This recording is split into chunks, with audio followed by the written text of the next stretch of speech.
Good afternoon. I'd be more than remiss if I didn't at least welcome you all to our initial water talk for the fall semester 1989. I think we have an excellent slate of speakers lined up that should provide some very interesting as well as, in some cases, potentially provocative information for you this semester. For those of you who haven't been here before, and something that we're beginning in earnest this semester, all of these presentations are being videotaped. We'll encourage your active participation in the question and answer period following the seminar and so forth, and those videotapes will be subsequently made available to community colleges in Wyoming as well as the majority of our state agencies. Before I introduce today's speaker, I'd like to take the opportunity to remind you, first of all, of next week's Water Talk topic. Our speaker will be Sue Lowry, who is with the State Engineer's Office, and her topic will be economic value of riparian zones in differing channel conditions in Wyoming. In addition to next week's Water Talk, we also have a special seminar Monday of next week, which will be held in room 137 of the Agriculture Building at 1 p.m. This seminar will be presented by Dr. Ari Mickelson, who is the third of three candidates we are bringing in to interview for the position of Associate Director with the Water Research Center with responsibilities for information transfer and extension activity. The topic of that particular seminar is the potential role of option contracts for solving urban drought water supply problems. Dr. Mickelson is a resource economist currently with a consulting group in Boulder. That should prove to be a very interesting topic.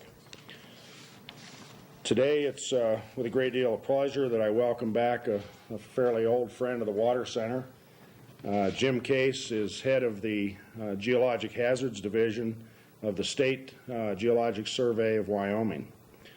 He's held that position for the last 8 years. Prior to coming to Wyoming, he worked for about 5 years with the U.S. Army Corps of Engineers in Iowa, where he did river basin planning activities in the Upper Mississippi River Basin. Prior to that time, he was a research geologist with the Iowa State Geological Survey. Jim did both his graduate and undergraduate work at Iowa State University in Ames. His topic today is geologic hazards in Wyoming, planning for future water projects. Jim, welcome to Water Talk. And the lights, is that it right there? Okay. Well, thanks, Steve. It's always a pleasure to talk before a water-related group. As you mentioned, I'll be talking about geologic hazards in Wyoming with an emphasis on those hazards that may have an impact on water or water-related projects in the state. And I'll also be talking about those hazards that have affected water projects in the past. We have a lot of slides to go through. This will be sort of like a moving picture. So if we can get the lights dimmed, we'll start going through them as quick as possible.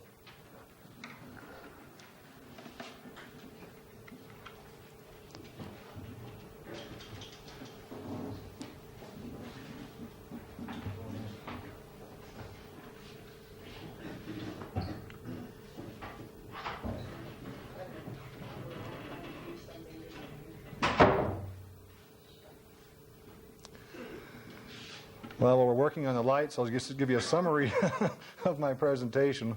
I'll be talking primarily about landslides, earthquakes, active faults, and if time permits, selenium and possibly a bit on radon within the state of Wyoming. Is that visible to everyone in the back? Is that pretty, I guess that's about as good as it's going to get. Well, why do we look at landslides in Wyoming? About $1 million a year in damage to various resources, whether they be roads or railroads.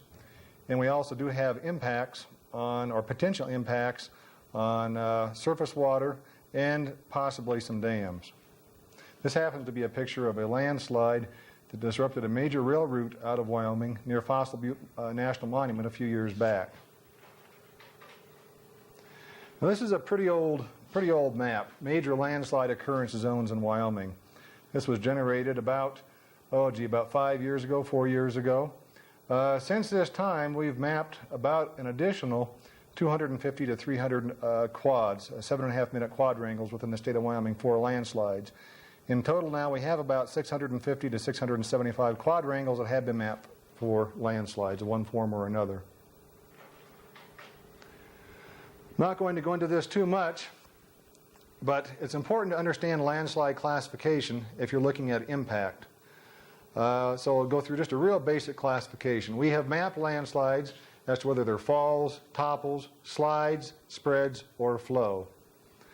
Since most of our work is air photo interpretation, the classifications are generally just that basic. However, where field work permits, we try to break the movements down as to whether they've occurred in bedrock, debris, or engineering term of earth. Now, starting off with rockfall. It's a type of slope movement that is generally overlooked. It's often not taken into consideration when planning various types of projects. And even in our mapping, it's often difficult to map all areas of rockfall. However, it's important to do so. This is a rockfall that affected the walkway at Buffalo Bill Dam a few years back. So this is maybe a minor impact on a water-related project, but fortunately there was no loss of life and really no injury at all to humans in this particular incident. Now we'll move into a type of a feature that's a little bit more destructive and possibly a little bit easier to map. We're talking about rock block slides and rock slides. Basically, when we're talking about this type of movement, we have a relatively flat planar shear surface. If we have a major mass of rock that detaches, we call it a rock block slide. If we have rock rubble that's moving down this shear surface, we can call it a rock slide. What you see with these types of movements oftentimes is that these types of movements will grade into something else. If this rock mass starts moving very quickly, if the rock jumble starts moving very quickly, you will generate a form of a flow. We call them flowing rock fragments. In some cases, if this type of mass moves very, very quickly, oftentimes triggered by an earthquake, it can move out so quickly that it moves on a cushion of air. And the transport medium then is air that's entrained between the particles. We call that a rock fragment flow. Well, this is a very simple picture of a block slide. This is in the Mesa Verde heading towards Cody. Not very large, didn't really cause any damage, but it gives you a pretty good idea of what we're talking about here. Now moving to a larger scale, we have the Lower Grovant landslide. And this brings up a lot of interesting points about landslides and water. What initiated this landslide, which, back up a bit, this initiated as a block slide, graded into a rock slide, and I believe that there is probably even a portion that's a rock fragment flow. A portion of this landslide shot out and across the valley and came back down in. Now this occurred in 1925. A series of conditions led up to this particular landslide. A couple years of heavy precipitation and some minor earthquake activity triggered this particular movement. Of course, we dammed the Grovant River. Now this occurred in 1925. 2 years later, this landslide dam broke, resulting in the loss of 7 lives, and it pretty much wiped out the town of Kelly. Well, you would think that this type of feature is rather rare. I mean, we have big signs up saying, let's go look at the Grovant landslide, the Lower Grovant landslide. But our mapping has shown us that these types of features are very common, especially in the western part of the state. And in fact, this is a relatively small block slide, rock fragment flow complex. It's just easily accessible, and therefore it's received lots of publicity. But in locating structures, dams, facilities, roads, things of that sort, these types of features have to be taken into account. Granted, they may only occur once every 100 years, 500 years, 1,000 years, but nonetheless they do happen. And so we strongly recommend that our mapping and mapping of other researchers be heavily utilized in planning facilities. Now we move back to a smaller scale. You see a little, in fact, I believe we had a person in the audience that might have taken this picture, I don't know. These are little blocks of soil that are moving down the slope. This happens to be the Bridger Formation. We call these soil block glides. Well, at first look, you would say, well, that might not be that disastrous. The particles that are moving are rather small. But you start looking at reservoir capacity, sediment load in streams, sedimentation problems. These types of features have to be taken into account. Oftentimes they're overlooked. Well, that doesn't show up that well. But this is a picture of a series of soil block glides and soil creep near the proposed sandstone reservoir site. Of course, as you can imagine, this particular site will be underwater. When you start to saturate this slope, you'll probably get increased movement on some of these block glides, and the rate of creep will probably accelerate. Therefore, potentially reducing reservoir capacity. In this particular case, the Water Development Commission and some of the primary contractors on this project have to be given credit. This has pretty much been taken into account. The environmental impact statement, all the scoping statements for Sandstone Reservoir have taken into account the potential decrease in reservoir capacity due to these types of movements. Now we move over to another type of movement, rock slump, debris slump, soil slump. Just have a nice concave upwards shear surface. Some of the movements are rather large. This is in the Little Mountain area south of Rock Springs. Green River Formation capped by the Bishop Conglomerate. And you can see that some of the slump blocks here are extremely massive. Of course, we've had other types of movements that have been derived from them, but basically we're dealing with a very large slump. Well, on a somewhat smaller scale, but possibly of more significance, are these series of slumps right around in through there. You can see the arrows pointing to them. This is Meeks Cavern Reservoir. The east abutment of the dam is in a series of very large slump blocks. Those slump blocks were in existence before the dam was put in. However, let's consider the effect of not only the dam but the reservoir on the stability of this slope. The slope is being resaturated to a degree. There's a lot of seepage around the side of the abutment. What's the fate of this particular dam? That remains to be seen. Talking about debris and earth creep, almost a very slow, almost imperceptibly slow movement of soil or debris. Maybe there might be some indicator signs. It's a little easier to pick up if you have cultural features, tilted fence posts, deformed retaining walls. Oftentimes you can see blocks, however, of bedrock being rafted down the slope. Sometimes you can look at bends in trees and think that a slope might be undergoing creep. However, other factors can cause that particular form, so you have to be careful in looking at vegetation. Well, this is a slope up north of Cody. See if we can get that in focus. Is that in focus enough back there? There we go. That's a bit better. You can see a whole series of these little features that we call cat steps. Basically what these are just a series of small little slumps, but when taken as an aggregate, the mass is behaving as if it is creeping. Well, why should we consider this? Again, back to the question. If we had a reservoir in the vicinity of reservoir capacity, sediment load in the stream, sedimentation problems, might be able to trace it back to something like this. So these types of slopes should be mapped and considered on any form of water project. Now, earth flow, we're getting into the flows. It's a very cohesive type of flow, has a definite source area, flow track, and depositional lobe. Oftentimes these are rather hummocky lobes. Have some very small ones. This is up north of Cody again. You can see the earth flow outline right there. And what's happening here, this mass is still moving very slowly. And what we're inferring is that it's moving at about the rate that it's being eroded. So if we're talking about sediment problems again, this is something that has to be taken into consideration. Now on a larger scale, this is grades from an earth flow to a rapid earth flow. Very large in scale, about a mile and a quarter long. This is a thistle landslide that occurred in Utah a few years back, up the Spanish Fork Canyon. It started off after a period of heavy precipitation, heavy precip for a couple of years again. Very slowly started moving down the slope. eventually ended up damming the Spanish Fork River, blocking a major rail line, and causing considerable damage.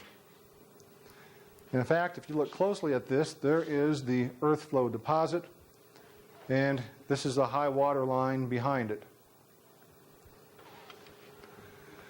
These types of features are also very common in Wyoming. I happen to be showing one from Utah because it's fairly accessible. But earth flows and rapid earth flows, especially of this scale, are extremely common. And in fact, so much so that in some parts of the state, I feel that for superficial materials, are a dominant mapping unit. Into debris flows, a rapid slurry flow.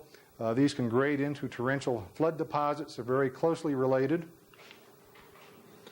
Very small scale. Picture of what one may look like. Oftentimes a V-shaped source area, a very narrow flow track, and a broad fan-shaped deposit. Well, as you can see by looking at this, it'd be very easy in some terrains to mistake this for what most people would map as just an alluvial fan. Oftentimes we forget that alluvial fans have components that are debris flows and other features also.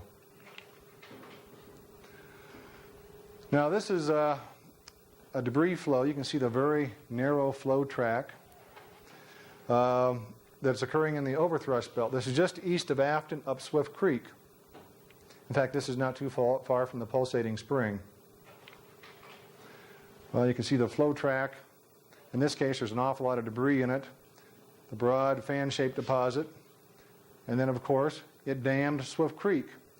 So in planning any facilities or structures in this vicinity or below, you have to take into account that there may be occasional damming of this river or stream. Again, debris flows are a very common mapping unit in the western part of the state. And in fact, not only in the western part of the state, we've just finished mapping a series of debris flows up near the Casper area. From time to time, the highway will be overtopped with a torrential flood or debris flow deposit, the Shirley Basin Highway on the way to Casper. Looking at complex slope movements, we're dealing here with a combination of movements. In this particular case, we have a slump that's graded into a flow, but you can have rock slides grading into rock fragment flows, block slides grading into rock slides. You can have a whole series of combinations for complex slope movements. Come back to a water-related project again. This is near the Arlington area. This is a complex feature. A little bit of slump, a little bit of soil block glide, a little bit of flow. Well, taken by itself, that wouldn't really cause that much damage. It's not large, but in this case, it happened to block an irrigation canal. In mapping this area, we have found that these types of movements are very common. This happens to be on the south side of the interstate as you're going towards Arlington from Laramie, but also on the north side of the highway. These types of features are extremely common. If this type of slope instability early on, when this canal was being designed, was taken into account, maybe a minor shift in the location of this or would have prevented this type of problem, or maybe slope stabilization procedures could have been undertaken early on.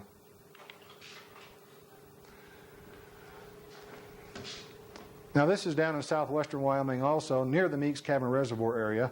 And this is a fairly good example of another irrigation canal that happens to be leaking.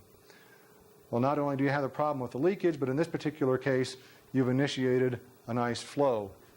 So the problem has been compounded. So in designing and locating irrigation canals in landslide-prone terrain, this happens to be, I believe, near the Bridger, on top of the Bridger Formation, tufaceous siltstones and sandstones, very prone to slope destabilization. Special procedures or special planning has to be taken into account. Now dealing with another type of feature, this is a rock slide that's graded into a rock fragment flow. This is up north of Cody again. This particular movement has dammed this stream and we've formed Deep Lake. Landslide-formed lakes are, again, extremely common features in certain portions of the state. We have a few north of Cody, but once we start getting over into southern Yellowstone, Teton County, Lincoln County, these features are extremely common, even up in the Casper area. This is a picture of what that particular movement looked like on an air photo. Now, a feature that's coming into its own as of late due to some of the fires up in Yellowstone and northwestern part of the state, alluvial fan debris flow complexes. As I mentioned earlier, alluvial fans in this type of terrain, a mountainous terrain, generally have a debris flow component. There's some research from Canada that indicates when the slope of the upper surface is greater than about 4 degrees, there's a relatively good chance of having a debris flow component. Of course, this is the extreme. These are alluvial cones with debris flows superimposed on them. You can see the debris flows by the little lateral levees. I don't know how well this shows up, but this is a picture of the Star Valley in western Wyoming. And a lot of these features that have been mapped as alluvial fans, we feel have a debris flow component. We've had a few debris flows here within the last 8 or 10 years that have caused some concern, primarily up near Etna. A rancher up there had a debris flow come to within about 10, 15 feet of his house. He went out with a rock picker, picked all the rocks out. It's being reseeded. It looks like a nice alluvial fan. Now, this is a common feature with debris flow or torrential flood deposits, log jams. This happens to be a photo that's taken in an area of concern right now. This was taken before the fires. This is taken just east of the east entrance of Yellowstone National Park in the Pahasketepe area. It's an area that's been prone to debris flows and torrential floods for a number of years, long before the fires occurred. Just imagine what impact the fires are going to be having on this area now. In this particular case, it was a severe enough debris flow with a log jam that the logs clogged the under portion of the bridge. The debris flow and the mud mixture overtopped the bridge, filling these posts with mud. Fortunately, no one happened to be driving along this area at that time. Another little debris flow channel that we found in the area. And here's a deposit. Looks like a nice alluvial fan again. So in considering, as I mentioned earlier, sedimentation problems, sediment load in streams, if you're doing water quality studies, these types of features have to be taken into account, although it's oftentimes difficult to do so.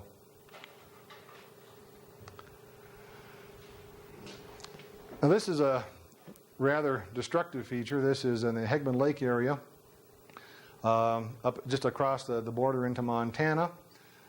This is called the Hegman Lake Landslide. It's a rock slide, rock fragment flow. It dammed the Madison River. This occurred in 1959 as a result of the Hegman Lake earthquake. That was a magnitude 7.5 earthquake. Now, the reports that so much material was displaced so quickly here, the people in the vicinity were holding on to trees. There was a great air blast that was shot out when the material came down. And with the air cushion for the rock fragment flow, it eventually deflated. It had a great blast of air. Reports of people holding on to trees and just blowing straight out from this. This is another example, and a number of people lost their lives in this particular earthquake, primarily as a result of this landslide and its damming effects on the Madison River. Well, that's a quick and dirty overview of earthquakes or landslides. We'll be moving into earthquakes next. But as I mentioned, we've mapped over 657.5-minute quads for landslides now, and we're trying to promote their use. They're free of charge to state, federal agencies, or students, so feel free to come over and take advantage of the database that we have. Now we'll get into earthquakes, just a bit. Earthquakes and active faults. This is a picture of one of the scarps that resulted as a result of the 1959 Hegman Lake earthquake. I'll be using that as a bit of a model here. That was a magnitude 7.5 intensity 10 earthquake. That's Roman numeral intensity, Roman numeral 10 intensity. Well, using that as a model, we'll move to southwestern Wyoming and work up through the state. This is down right on the Utah-Wyoming border. Evanston is right up in through there. Meeks Cabin Reservoir is right over in this vicinity on the Blacks Fork. Have a series of faults right in through here. That's called the Bear River Fault Zone. Primary work on this fault zone has been done by Mike West with the School of Mines in Golden. However, there was also some work done as a result of the siting and the reconstruction of Sulphur Creek Reservoir, which is located not too far from some of these fault traces. Now, why do we have a concern about those particular faults? Well, Mike West has estimated that the maximum credible earthquake that can be generated by an activation on that fault system would have a magnitude of 7 to around 7.3. He's estimating a recurrence interval, a statistical recurrence interval of around between 1 and 3,000 years. That gets it down into the realm of concern. Anything less than 10,000 years we have to be a bit worried about. Well, this is back to Meeks Cabin Reservoir. It's not that far away from the fault traces. In fact, mapping is continuing to the west now, and I believe Mike has found some fault traces just a few miles to the west of Meeks Cabin Reservoir that are of concern. But we have a potentially unstable situation here to begin with an east dam abutment into these slumps that are being resaturated. What's the potential for activation of these landslides and damage to the dam if we have a maximum earthquake, if we have a 7.5 magnitude earthquake? The potential is definitely there. Of course, we're concerned about the fault traces down in this part of the state for a number of other reasons. We have sour gas processing plants and oil and gas transport pipelines, some of which cross directly over some of the fault systems that I have talked about or will be talking about. Now moving up a bit to the north, we're taking a look at the Rock Creek Fault. That's of interest primarily because we have major transportation routes crossing it, sour gas processing plants, rail lines, and Kemmerer Reservoir is located up in through that area. This is a picture of the fault trace. It's going to be a little hard to pick up with this dim light. It's basically right in through there. And I don't know if you can see that, but right in through there, there's been an offset on some alluvium. And in fact, there's an old Indian fire pit that's been covered up by materials that have resulted from erosion on the last scarp that has formed. Maximum credible earthquake on this has been estimated to be magnitude about 7. Recurrence interval has not been accurately determined yet, but it's obviously moved within the last 10,000 years, and the one date we do have is indicated it's moved within the last 5,000 years.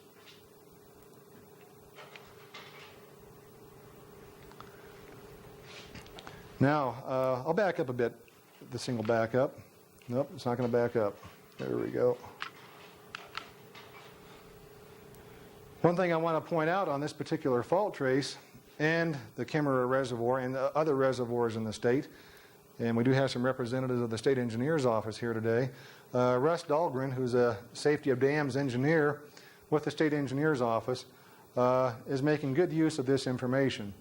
Any dams that are being presently built or refurbished or reconstructed are being done so with this type of information in mind. Now moving up to the northwest into the Afton area. This is one of my areas of concern, primarily because the awareness is not as high as it should be in this area as to the potential for destruction on this particular fault trace. We call it the Star Valley Fault.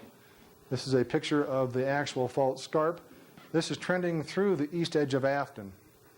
A maximum credible earthquake of magnitude 7.5 has been assigned to this particular fault trace. Recurrence interval is a bit debatable right now. In fact, some people from Utah State will be investigating and trenching this particular fault scarp next summer. It's been estimated to be in the range of around 5,000 years, however, with each episode of movement being on the order of 15 feet or so. So we have a couple episodes of movement shown right here. Well, this is an old black and white photo, but it illustrates the point. You can see the fault trace right across in through there. There's a series of fault traces all the way up and down the Star Valley. This is the town of Afton. And this is the Swift Creek Lake.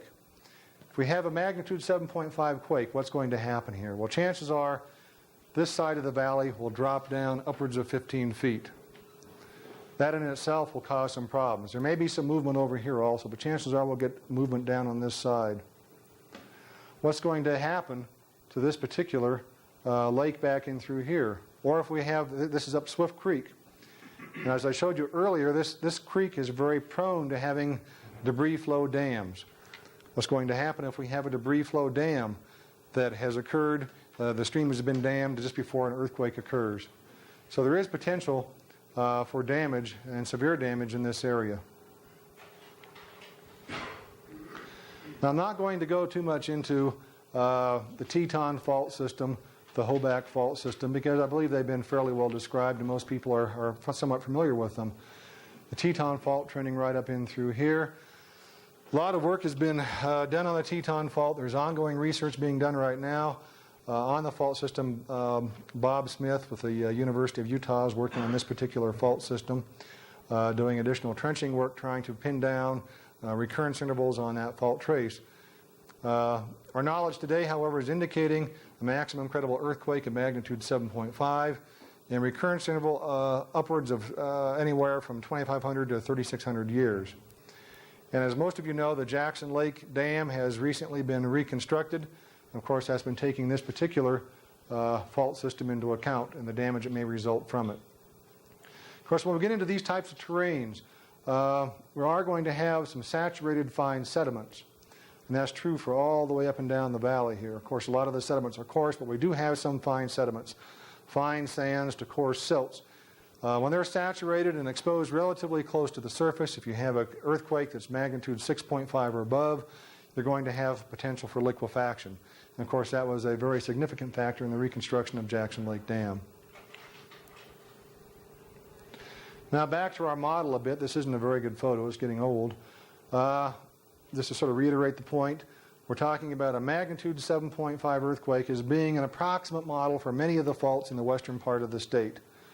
This is a Red Canyon fault system. This was the one that was responsible for the Hegman Lake earthquake in 1959.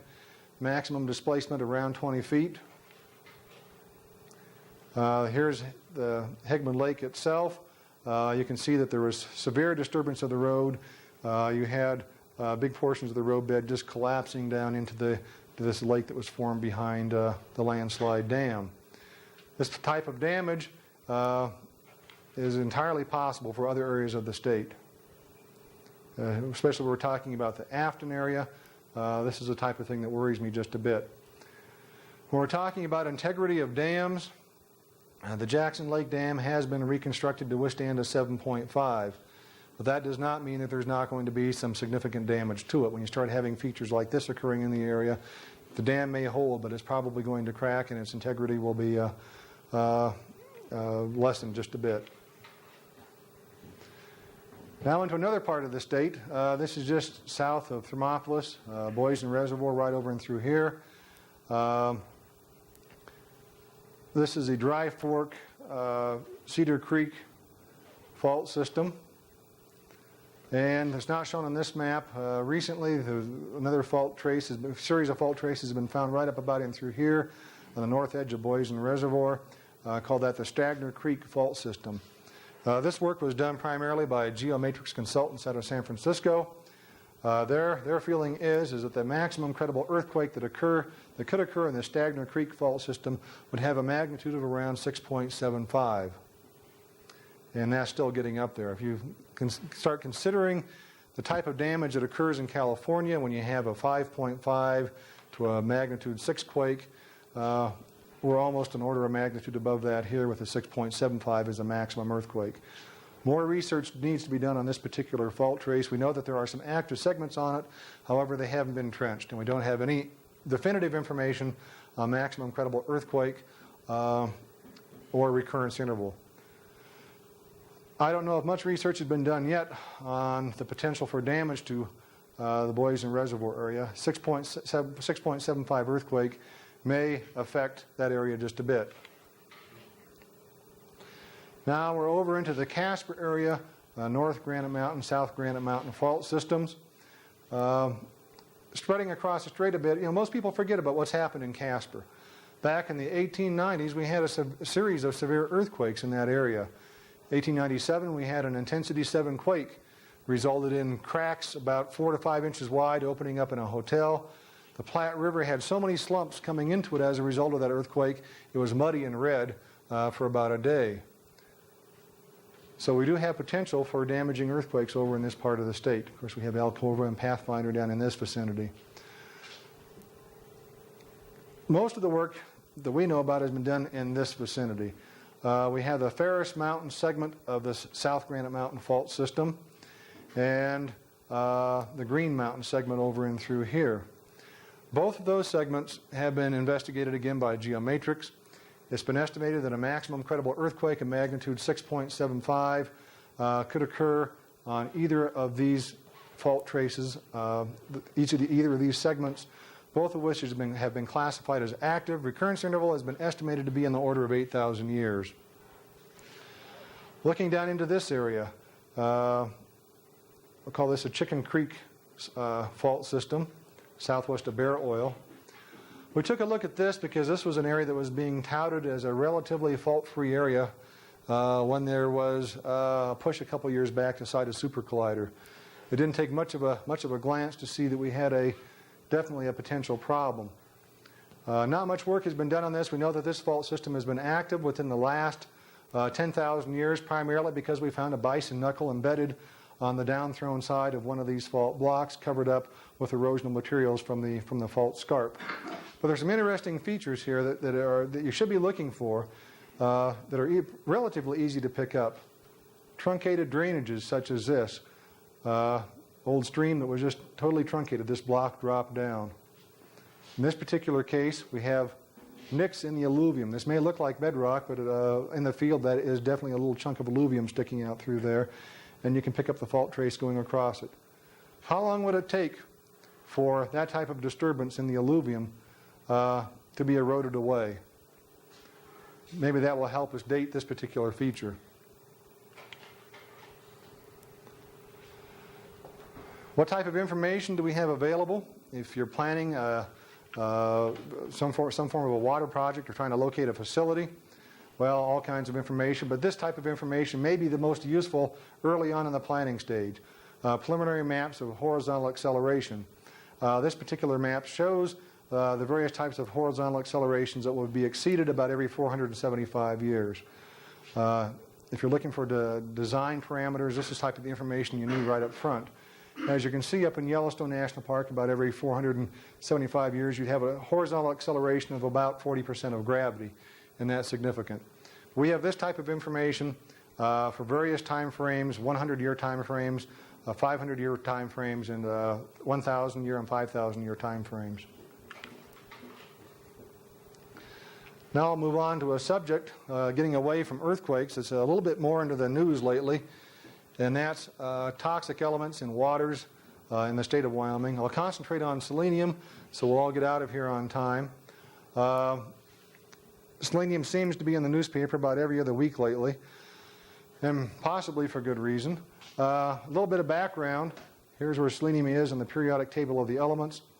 It's right below sulfur. Oftentimes, selenium will exchange spots with sulfur in chemical structures, and it's right next door to arsenic, so it has relatively bad neighbors. Originally volcanic in origin, being a primary component of volcanic ash, gas, magma.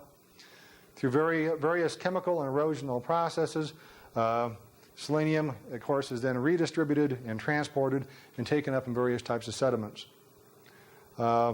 Selenium in this form is primarily in a reduced form, a selenide form, is rapidly oxidized to either elemental selenium, selenite form, or selenate form.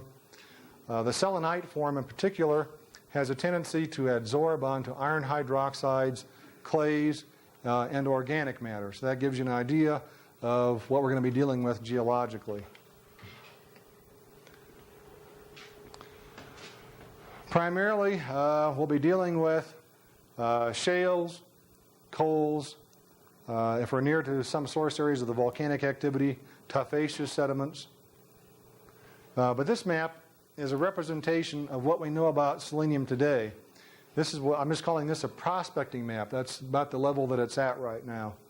We've taken two sources of data, plant geochemical data from which we've inferred something about bedrock geochemistry, and actual bedrock analyses. Anything shown in yellow are bedrock analyses. All the other areas are dealing primarily with geochemical data from plants. Now, the average concentration of selenium in shales on a worldwide basis is around 0.6 part per million. That was our cutoff for the yellow areas in this map. If we found an abundance of bedrock analyses that were above 0.6 part per million, we said that these areas of bedrock, in this particular case the Wasatch Formation, have a tendency to be in localized areas enriched in selenium. And in fact, we have some levels of selenium from that particular formation that are upwards of 1,000 parts per million. As I mentioned, the selenite ion has a tendency to absorb onto iron hydroxides, clays, organic matter, just to name a few. And so on a worldwide basis, coals have a tendency to be enriched in selenium. In Wyoming, that's also the case, but we're not nearly as bad as some of the other states. Selenium can also be associated with uranium roll front deposits. This little zone right in through here has a very high concentration of elemental selenium. So if you want to find some selenium, go take a look at a uranium deposit. And in fact, in the Poison Basin area west of Baggs, we've had some concentrations of selenium that are mineable, that are associated with a roll front deposit. Of course, we've gotten the selenium into the bedrock. Of course, the bedrock weathers, we generate the soils, vegetation's growing on the soils, and that's where the problems start coming in. Certain forms of vegetation have an ability to accumulate selenium to extremely high levels. This happens to be one of those types of plants. This is called a twin-groove milk vetch or Astragalus bisulcatus. Through various types of enzyme action and microbial action in the root systems of these plants, even the very reduced forms of selenium, or elemental selenium also, can be mobilized, transported to the surface, and made available. Of course, the plants are going to die. We're going to be running water over the surface and transporting the selenium into the streams. Other plants of concern are the woody aster, also princess plume, and goldenweed. All of these plants have a very strong tendency to accumulate selenium to very high levels. And in fact, when you start seeing an abundance of these plants in an area, the big red flag goes up as to whether or not selenium may or may not be present. Well, we had to be concerned about selenium migration, and that's why it's an issue as of late, primarily because of problems that occurred in California in the Kesterson Refuge a few years back, where there was heavy irrigation that was leaching selenium from the soils. That leached selenium then was being transported to drainage canals. Those canals dumped into an area called Kesterson Refuge. As it turns out, selenium is a strange element. It has a tendency to be extremely toxic at one level, but it's also a micronutrient at another level for almost all animal systems. And there's a very fine line between toxicity and nutritional requirements, especially in fish and waterfowl. Humans can tolerate a bit more. But the selenium can be mobilized through a number of processes. Of course, evaporation, vegetation, as I mentioned earlier, irrigation, precipitation, groundwater flow, surface water flow, erosion. All of these processes can serve to either mobilize and or transport selenium. Now, in dealing with fish, of course, fish are immersed in the water that can, in some cases, be elevated in selenium. More research needs to be done on fish and potential for contamination. However, I'll talk a little bit about standards here, and standards are changing quite rapidly. If we're talking about water and human health standards, EPA has determined that an upper limit should be 10 parts per billion, and that's billion, not million. However, that limit has been or soon will be raised to 50 parts per billion. When we're dealing with fish, waterfowl, the limit is poorly defined. There is some very preliminary research from California that is indicating that there is potential for bioaccumulation of selenium within aquatic organisms and hence fish and waterfowl when the selenium is present at a level as low as 5 parts per billion in a water supply. And that's getting right down there. Do we have any fish problems in Wyoming? Well, it's too early to tell. However, some preliminary sampling from some of the Laramie Plains lakes has indicated that there are some fish that do have levels of selenium in the flesh that are rather elevated, upwards of 7 to 10 parts per million. And that, if we're dealing with parts per million, that may not sound like much, but if you eat a 6-ounce portion of a fish that has 10 parts per million in its flesh, you'd be ingesting around 1,700 micrograms of selenium. Now we're getting into the human health aspects just a bit. Very poorly defined human health standards. The most current research out of Cornell University is indicating that on a daily basis, on a chronic consumption basis, 775 to 1,000 micrograms per adult per day is probably safe. There's a poorly defined limit above that, however. The people from Cornell are suggesting that one should not ingest much more than that on a day-by-day basis. Above 1,000 micrograms per day, you can ingest above that for a period of a few days. That's what their research is indicating. However, there's some contradictory evidence from China that's indicating that there are some villages in China where people have been ingesting 5,000 micrograms of selenium per day with no observed health effects. So, are some of the levels of selenium in a few of the fish in Wyoming significant? It's up for grabs right now. It needs to be investigated further. However, one thing to point out is the sampling that has been done within the state has been extremely limited. The sampling within some of those lakes has been extremely limited, and we're not certain if the small sample represents a very large fish population at all. And even if we do have some fish in the western states, and I'll stress the western states, they have levels of selenium that from 5 to 10 parts per million in the flesh. If most of you are like me, I catch maybe 1 fish a year if I'm lucky. Some of you might be better. So you look at how significant those levels may be when you're talking about actual ingestion of that quantity of fish. I compare the elevated levels of selenium in some of the fish to mercury and tuna that you can buy in the grocery store. If you eat enough mercury from those cans, from those grocery stores, over a long enough period of time, you will be building up a significant level of mercury also. But who does that? And the same is true for some of the fish.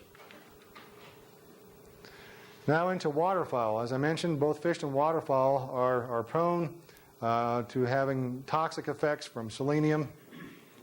In this particular case, this is from the Kesterson Refuge. This is not from Wyoming. This is from California.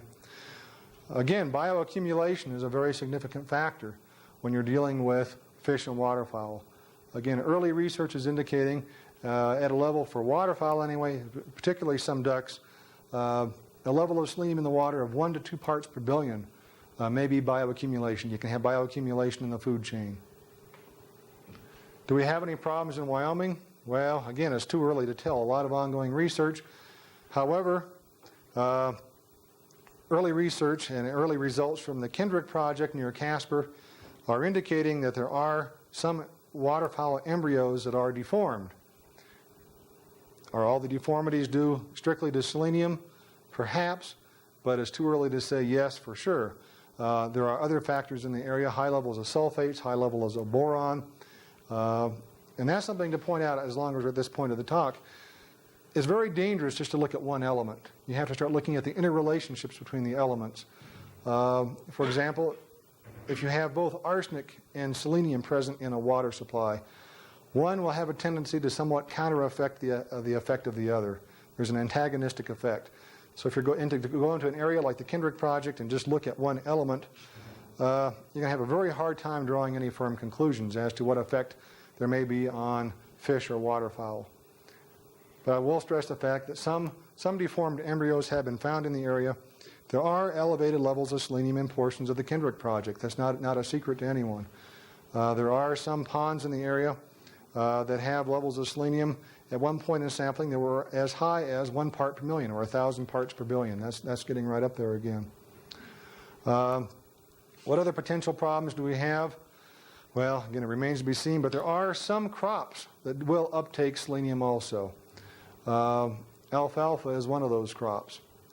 In one small area of the Kendrick project a few years back, there were a few alfalfa samples that were taken that had levels of selenium that were upwards of 30 to 50 parts per million within the alfalfa. That's extremely high.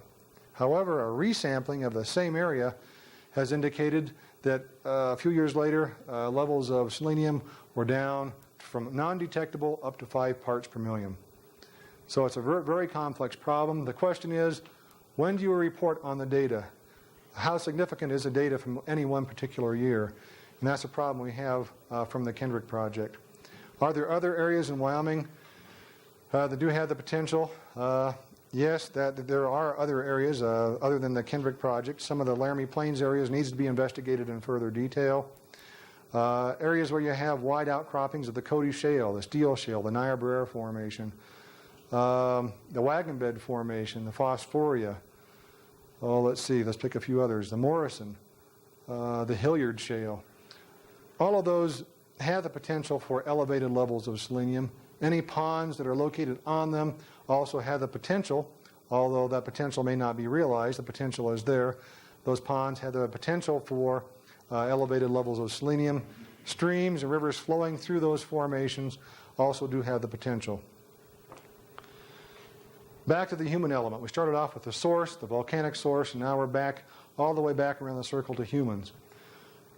In the state of Wyoming, we have not found a documented case of toxicity in humans due to selenium. That doesn't mean that they haven't occurred, but if they have occurred, they've been very localized, they haven't been reported, they haven't been well documented. And dealing with water in particular, as I mentioned, the drinking water standards are going to be raised to 50 parts per billion for humans. Do we have those levels in drinking water supplies? Well, as far as we know, not in any of the public supplies within the state. However, there are some rural, very small rural supplies, farm ranch supplies, that definitely are at that level or above. Of course, the sampling has been extremely limited.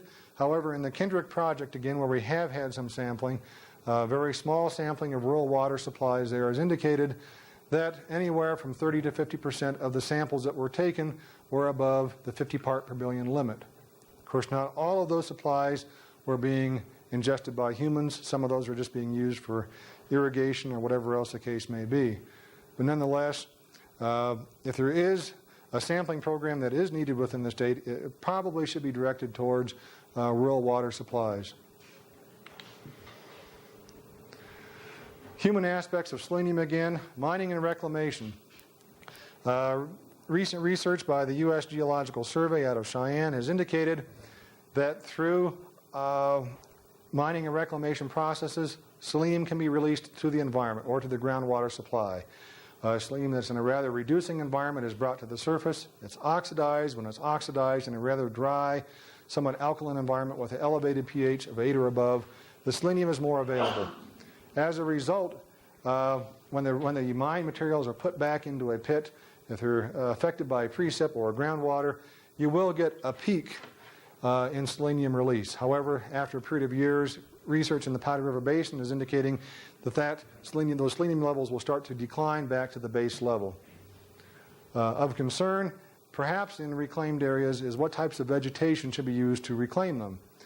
There are very limited data again, but there are some articles that are indicating that some of the plants that are used to revegetate these areas, such as western wheatgrass, are selenium accumulators. However, not as much as the twin groove milkvetch and others, but they can accumulate selenium to levels of around 5 parts per million or so.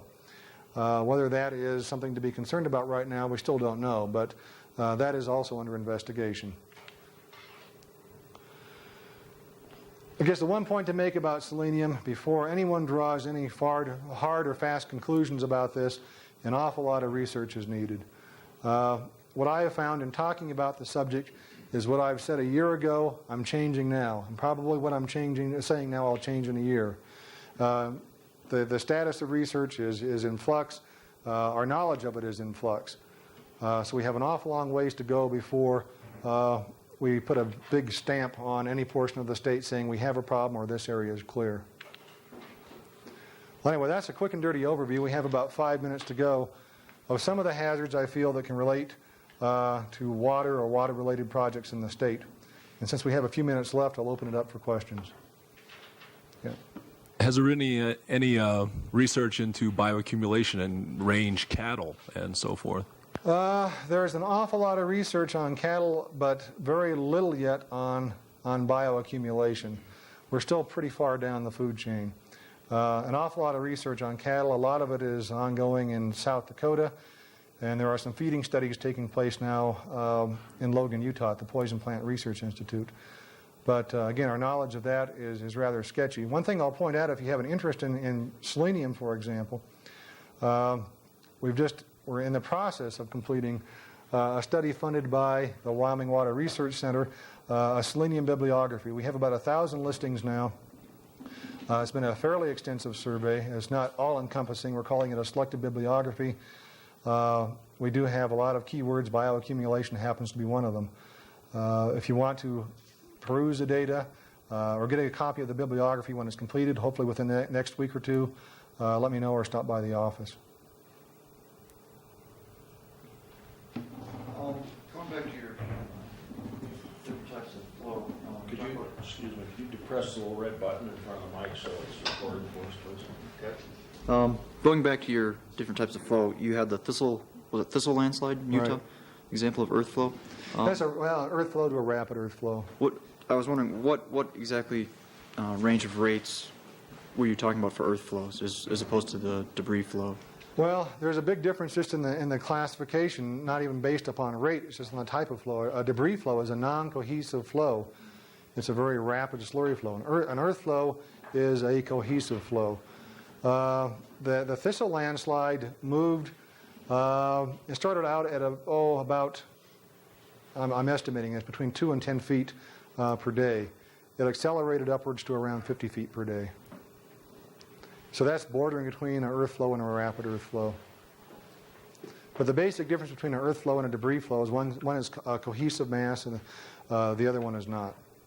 If you want some additional information on it, since we're running out of time, stop by our office. We have a report in progress on that. Yeah. What I was interested in was with Meek's Cabin Reservoir, where you showed that little slide problem up above. Of course, the Bureau of Reclamation was the one that was involved with that. They generally say they have some good geologists. What's their explanation for why they put it there and so forth? I mean, I'm asking It you was a something you narrow may or part of may. the valley, I think is probably the logical conclusion for why they placed it there. And in fact, the person that was at one time that was on our staff that is now at the state engineer's office that mapped that area is sitting in the audience, Doug Gilmer. In fact, you might want to follow up with him for specific information. But why it was exactly placed there, my guess is it was just a narrow part of the valley. It was a convenient spot to place that particular dam. You might mention that area was pretty heavily glaciated too. Well, the area is heavily glaciated and it's heavily forested. And it was not an easy matter to delineate all of those landslides. Standing on the ground, I think as Doug will attest to, standing on the ground looking up at a slope, generally you're going to see some lateral moraines covered with vegetation. And in that particular case, the light happened to be just right. We could pick up those nice slump scars. But in other cases, the only way to really pick up some of the movements is to just physically walk up and down the slopes and try to pick out the movements through the trees. And so that's possibly part of the problem over there.